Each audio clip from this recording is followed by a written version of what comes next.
Halo, saya Emir Mahira. Hari ini saya lagi sesi photoshoot dengan High End Magazine.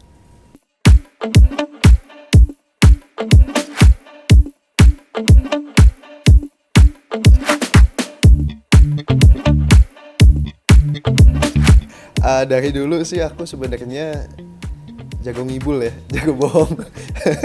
Jadi pas masih kecil tuh sebenarnya kesempatan acting itu datang secara unexpected. Aku lagi main bola aja, tiba-tiba ada orang casting datang ke tempat latihan aku, and they said aku fit profilnya mereka banget. Dan dari situ aku mikir, oh oke, ini kesempatan baru. Awalnya orang tua aku tuh agak kayak gimana-gimana gitu, mereka kayak yakin mau masuk acting karena mereka tahu dunia industri entertainment itu seperti apa segala macam, ditambah mereka juga tahu aku anaknya nyusahin dulu, jadi agak gimana-gimana, tapi I thought why not just try it. Turns out it's my favorite thing to do, acting gitu. Ya kan? Dari kecil jago ngibul, kenapa nggak diduitin gitu.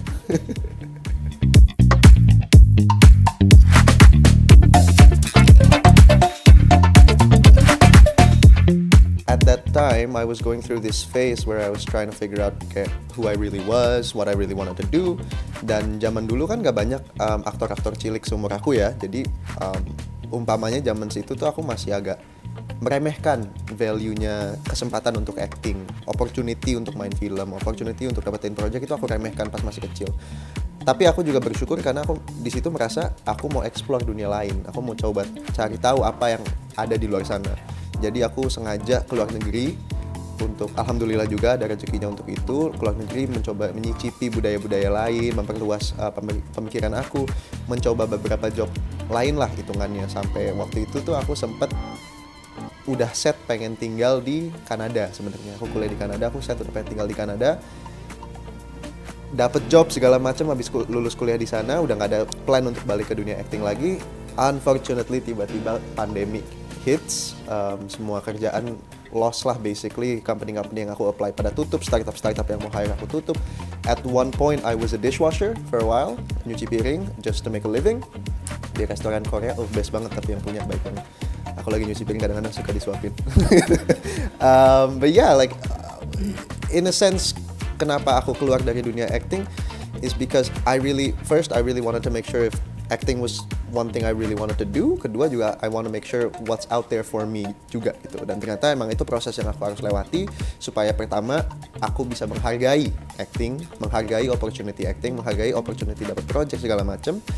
On top of that, menjadi yakin juga kalau acting itu mungkin satu-satunya kerjaan yang menurut aku bisa jalani dengan kerja keras dan juga passion at the same time.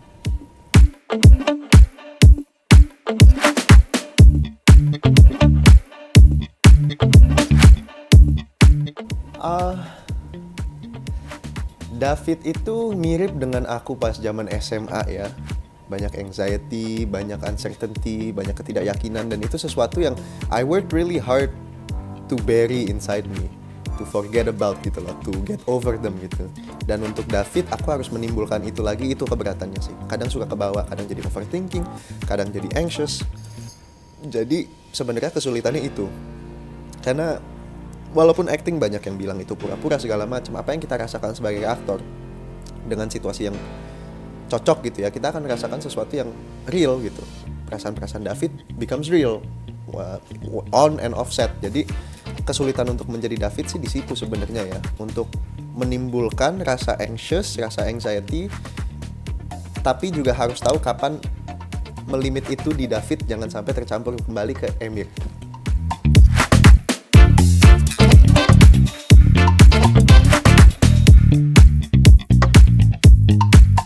Kejenuhan sih belum ya. Again, ini juga dibantu karena aku yang sempat vakum, dan juga pas mau cerita sedikit kalau boleh. Pas aku balik ke sini, aku tuh sempat ditolak-tolakin project untuk selama 1,5-2 tahunan lah. Basically, udah nggak ada yang in a sense aku udah bukan siapa-siapa pas balik lagi. Udah banyak yang lebih talented, banyak yang lebih ganteng, followers lebih banyak segala macam. Jadi I was no one at one point gitu kan. Jadi melewati proses itu, aku sekarang setiap kali dapetin project, aku selalu merasa it's interesting dan aku selalu bersyukur. Itu kesempatan untuk aku mendalami perasaan orang lain, untuk mengasah empati aku, karena acting kan itu sebenarnya ya, mau segila-gilanya karakter pasti ada kesamaannya sama kita, dan itu yang harus kita fokuskan. Dan dari situ kita bisa mengasah empati, dan menurut aku itu juga bagi aku is never boring gitu loh. Jadi kejenuhan sih sampai sekarang belum ada, tapi ya untuk sampai di level sini sekarang aku emang sempat melewati masa-masa di mana aku gak dapet job, ditolak-tolakin gitu sih.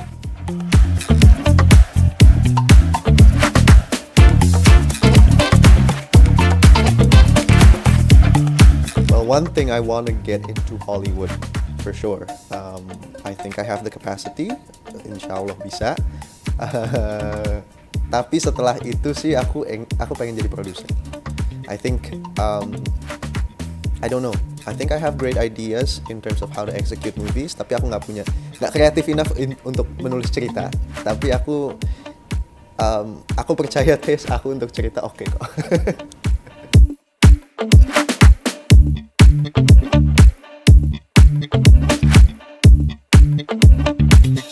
Aktor sih, aktor luar ada satu yang aku selalu suka banget nonton, nggak pernah bosan, itu Christoph Waltz.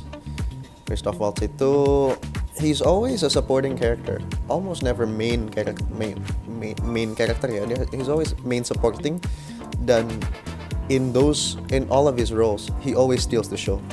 Kayak misalnya udah nonton Inglourious Basterds, you see Christoph Waltz di situ. Setiap adegan ada dia, kita pasti takut, kita pasti tegang. More than when we watch the main characters gitu. Dia impact-nya ke film tuh kenceng banget dan kelihatan banget talentnya, tapi sesuai porsinya dia aja. He's not a star, he is a star, tapi bukan yang star syndrome, bukan yang harus gue harus paling gede, paling banyak scene-nya, enggak. Dengan porsi-porsinya dia yang limited dibanding aktor-aktor lain, dia bisa berhasil untuk shining in every one of his movies. Dia sih menurut aku.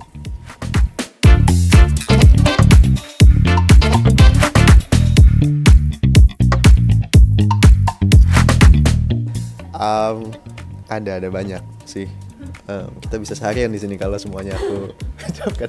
Tapi yang paling penting menurut aku ingin perfilman Indonesia, industri Indonesia lebih berani, lebih percaya diri. Maksudku lebih berani mengangkat topik-topik yang emang kejadian di dunia nyata. Ngapain kita berpura-pura menghadapi situasi di mana kayak ini kejadian sebenarnya, kenapa kita harus pura-pura ini nggak kejadian? Kenapa film itu kan menurut aku it's taking a picture of reality in a lot of ways gitu ya. Bahkan fantasy pun it takes elements of reality segala macam. So we need to be brave gitu. Maksudku kita harus berani untuk mengangkut topik-topik yang sebenarnya agak sensitif, iya, tapi harus kita diskusikan. Gimana caranya kita mau maju sebagai masyarakat kalau kita tidak berani untuk mendiskusikan paling nggak topik-topik yang hitungannya masih agak tabu zaman sekarang gitu loh. Dan menurut aku perfilman Indonesia bisa lebih berani di sisi itu. On top of that bisa lebih pede. Kita sebagai negara itu punya banyak banget budaya, banyak banget cerita-cerita yang amazing, incredible, very very entertaining. We need to stop ngikutin negara-negara lain. Kita harus berhenti menjadi trend following country, instead become a trend making country gitu loh. Bikin orang-orang luar melihat kita dan merasa kita harus bikin film seperti Indonesia gitu. A good country that set that example is Korea. South Korea itu ekspor budayanya kenceng banget. Sekarang malah budaya-budaya mau coba ngikutin mereka. Itu sesuatu yang menurut aku kita punya kekuatan untuk itu, kita punya resource untuk itu. Cuma kita harus berani aja bikin cerita-cerita original. Jangan ngikutin luar negeri melulu. Gitu sih.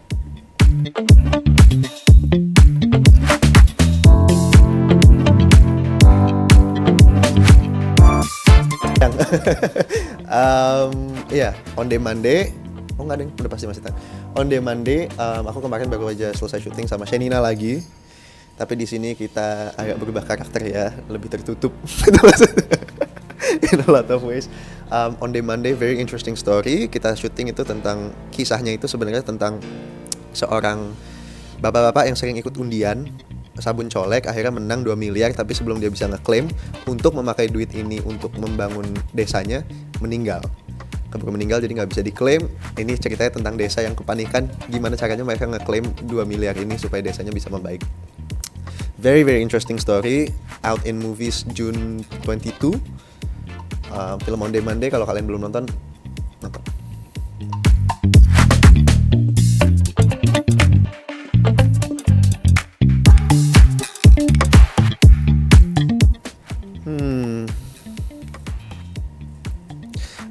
Aku kenal Kak Reza Rahadian tuh udah lama, tapi belum pernah sempet satu project bareng. Dan selama ini pengen tahu sih, karena kan I think he's one of the people that we should look up to as actors in Indonesia, and I wanna learn more from him, not just in terms of acting, tapi juga in terms of work ethicnya sih. Itu sih. Sama Christine Hakim.